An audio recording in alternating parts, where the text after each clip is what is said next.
Hello, this is Jessy. Thank you so much for taking your time to watch my video. In this video, I just want to share with you my life story, and I hope that my story will also speak to your life and encourage you in your own walk. So in this video, I just want to share a little bit about, things I went through as a child, as a teenager, and how I finally managed to meet Jesus. So if you are watching this video and you are not a Christian, please continue watching this video. I promise you that I'm not just going to try to convince you anything, force you to believe in something, but more of sharing my own stories, and probably it will also speak to your life, because in my stories I passed through so many trials as a teenager and as a young woman, and I think that those things that I went through will encourage you in your own problems, in your own trials that you may be facing right now. So thank you so much for taking your time to watch my video. I hope you enjoy it, and please let me know if there is anything you want to say to me after you watch this video. Please feel free to contact me and talk to me. I'm always happy to hear from you. So a lot of you know that a lot of you already know me in person and know that I'm a Christian. But I like to tell you that I didn't really, grow up in a Christian family. I actually was brought up in a Buddhist home, and my parents are still Buddhists, but I'm the only Christian in the family. And it's quite an interesting story how I ended up being Christian. But the whole story I'm going to tell you is just not going to, force you, try to convince you anything. Just want to share with you a little bit of my background. So first of all, sorry. So I grew up in a Buddhist home. As I told you, I was born in Thailand. As a Thai, I'm a Thai, and I was brought up in a Buddhist home. And my father is a very devout, serious Buddhist, and we just were an average Thai family, believing in Buddhism and so on and so forth. But as a child, as young as 7 years old, I was experiencing a lot of emotional problems as a child, because my father, though he is a very kind person, he has a weakness, and that was he always get angry very in a very serious way. He rarely gets angry, but whenever he gets angry, he just speak words that would hurt other people. And therefore, as a child, I was, feeling a lot of hurts in my heart because of the words that my dad said when he was angry. And that led me to be a kind of person who always felt unloved, who always felt rejected, even though, he would say sorry later on, and, we tried to reconcile, but those are the words that was, wound my heart. And growing up, I was having a lot of problems with feeling rejected, feeling unloved, and which later led me to having suicidal thoughts, wanting to commit suicide, and feeling depressed at a very young age. So this problem of feeling rejected led me to try to, find love and acceptance from someone else outside. When I was in secondary school, I went to a convent school, a girls' school. And when I was in that school, I was trying to, find friends, but I was not the kind of person who, you know, is very, you know, friendly, try to make friends, talkative and things like that. I was more of a person who would rather sit quietly and, you know, listen to other people. So I wasn't really, you know, what you call an extrovert person. Anyway, I was trying to make friends and trying to make somebody like me, accept me into their lives. And I met a group of friends in my secondary school who were, you know, like what you call an otaku, like the person who really liked Japanese comics. So the kind of Japanese comics that these group of friends of mine that were reading were not, you know, Doraemon or something like that. It was the gay Japanese comics. And because of, you know, because of that, I wanted to befriend them. I started to follow them to do whatever they are doing. At first, I was like, I don't like these kind of comics. My parents taught me those things are not good stuff, and you know, I wouldn't touch it. But because I wanted to be liked by my friend, I went there and I followed them to do whatever they were doing. I started to buy those, you know, gay comic books and read on my own and also share with my friends, and they really liked me because I bought a lot of the comics. I gave it to them, you know, I shared with everyone, and you know, I was one of the groups and they really liked me. So sooner or later I started to, you know, go really deep inside that thing, and it became an addiction. It became a bad habit that I couldn't, you know, leave. So when I was a child back then, I was already, you know, struggling with some lustful thoughts in my head. You know, some of the lustful thoughts I was struggling with, and when it met that kind of Japanese comic book, it became a bigger problem. And I like to tell you that if you are struggling with those kind of thoughts, it's not normal. You have to find a way out. You have to solve it, because if you keep it with yourself and as time goes by, it's not good for you. Later on, I will tell you, you know, how you can get out in case you are struggling with that kind of problem, any addictions. So time went on, and I was reading heavily. I was heavily reading those kind of, you know, X-rated comic books. Sometimes my mom would catch me. Sometimes my teacher would catch me, you know, having those books in my room, in my school bag, and my teacher would write a report to my mom for her to read it, and I would, you know, lie to her that, well, these things are just my friend's stuff, and they're I was accidentally buying it and things like that. But I knew within her heart that she knew the truth, and she was really disappointed with me. So every time that my mom would find out, I would just, you know, not read it because I was ashamed. But later on, I would get back into it because it was an addiction. So time went on. I graduated from that school and I went to a high school.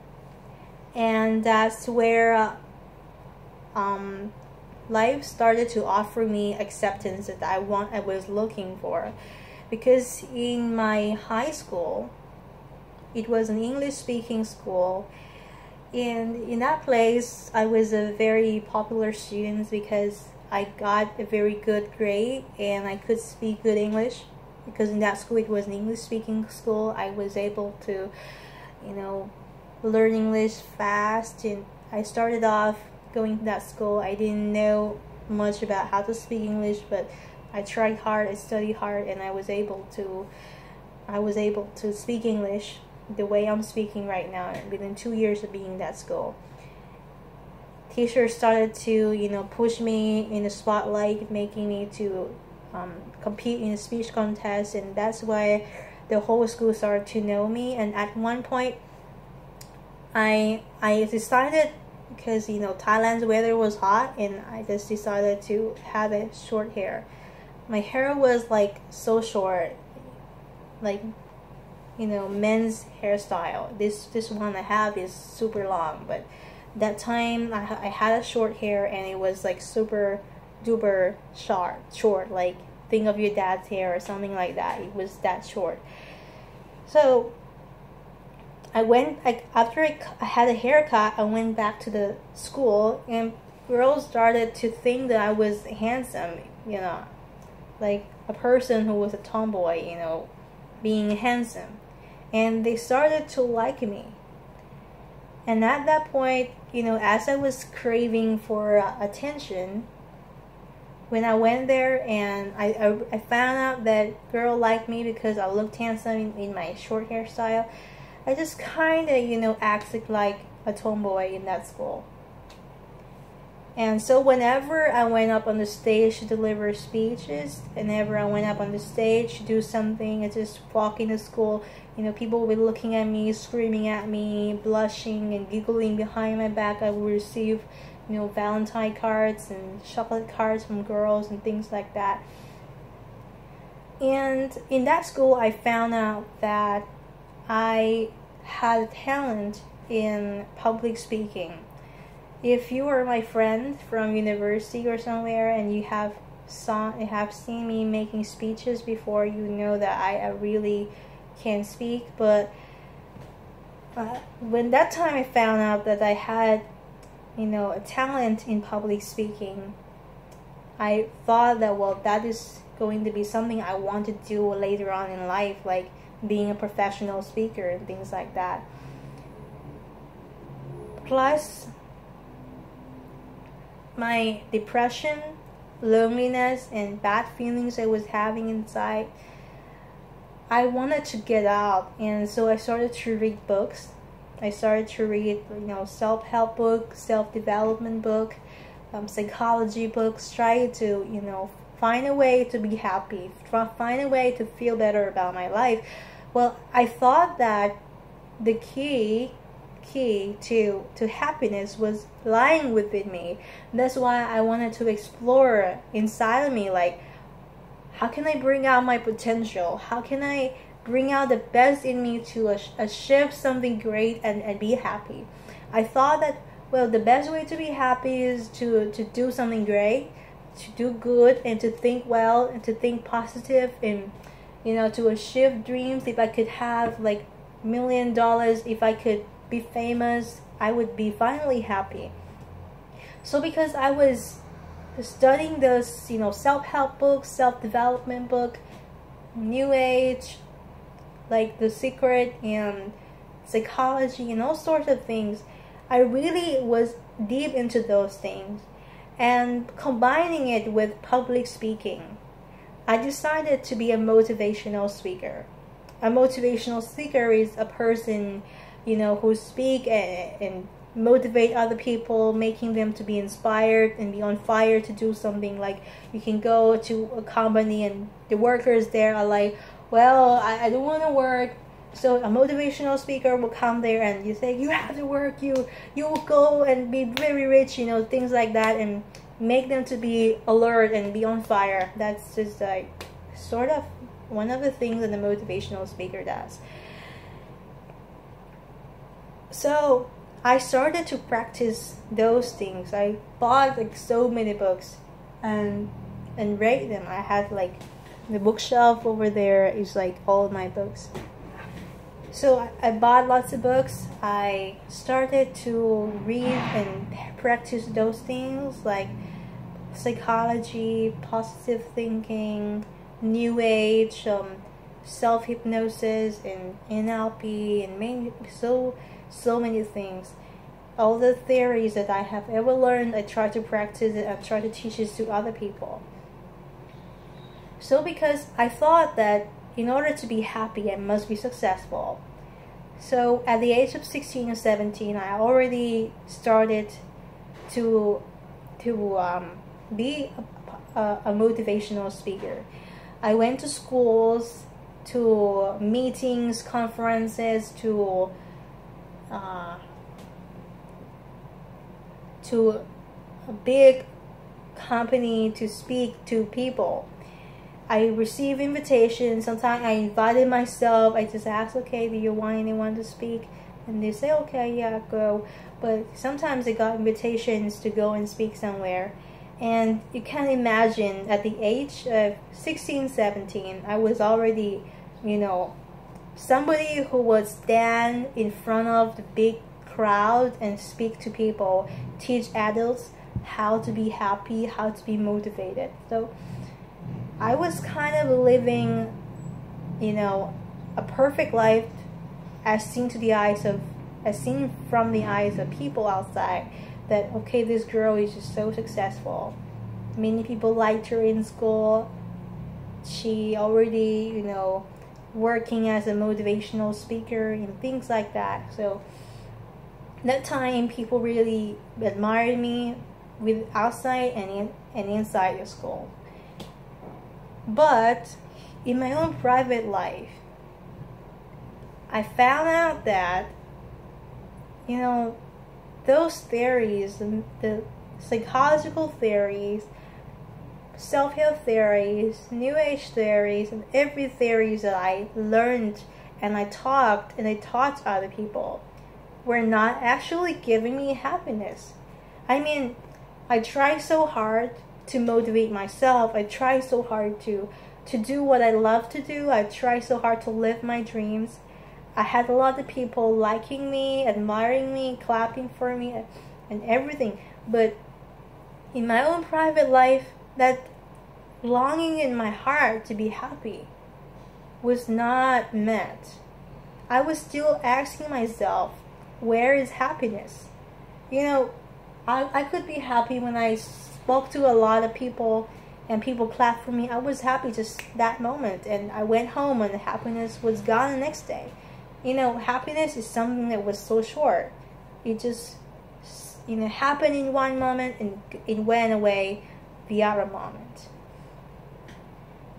So what happened was that I was just asking myself, well, I have done so many things. I became, you know, increasingly successful, but I was not happy.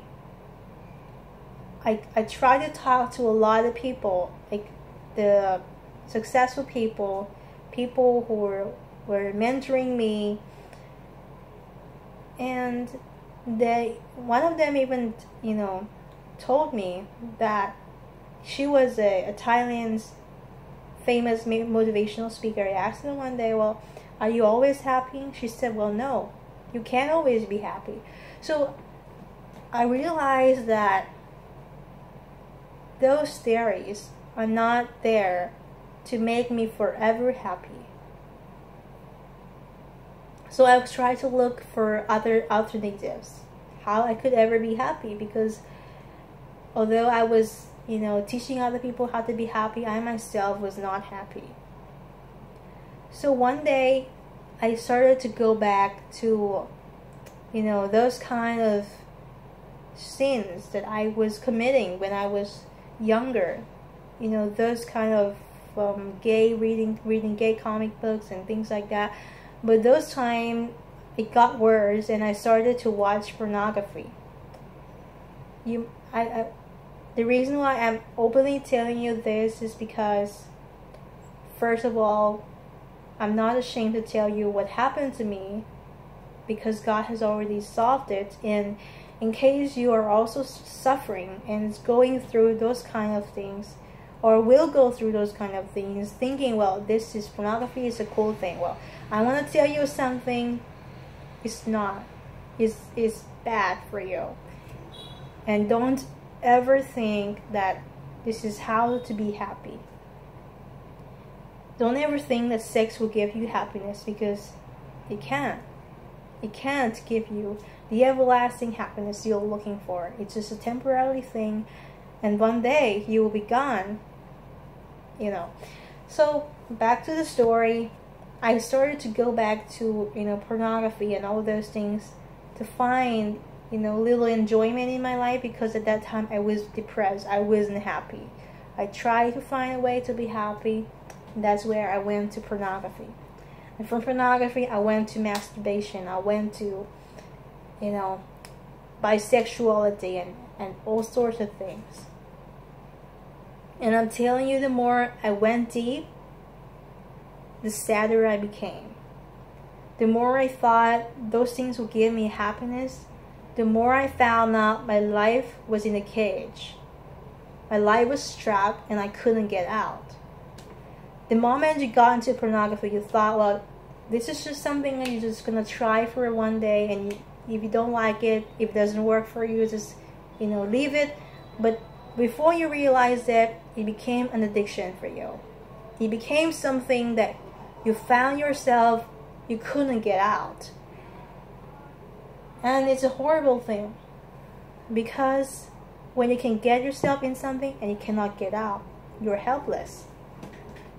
So there I was, trying to find happiness, and finally I got myself into something that was sucking the life out of me.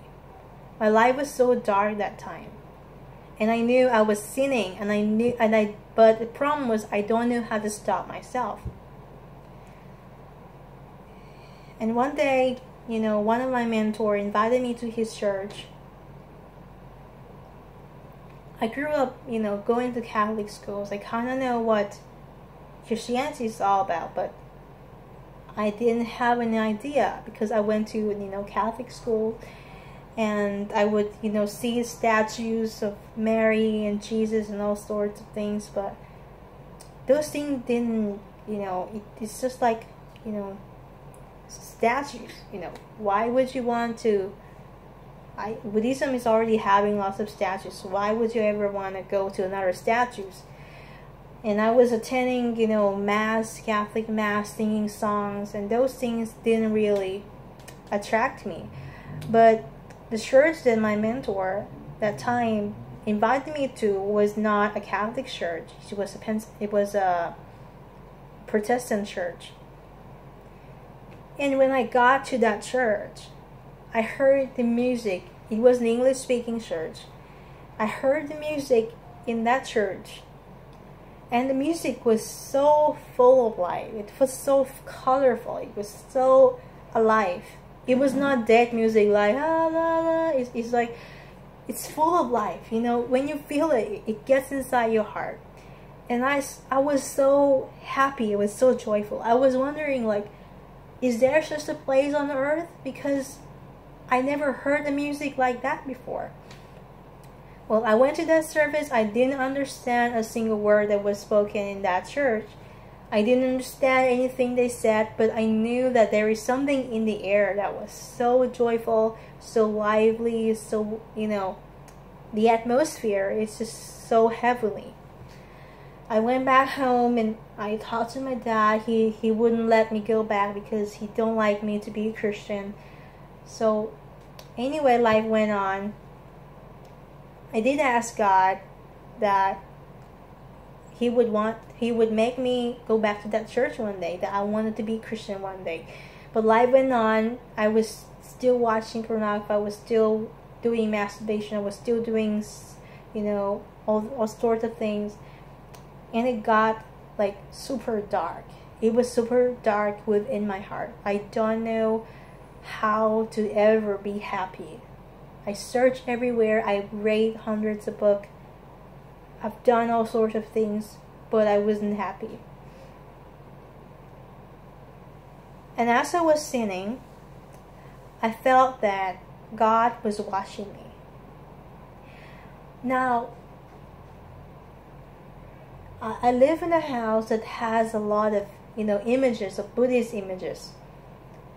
And I was even watching pornography in front of those images, but none of them, asked me, you're doing the wrong thing, why wouldn't you stop?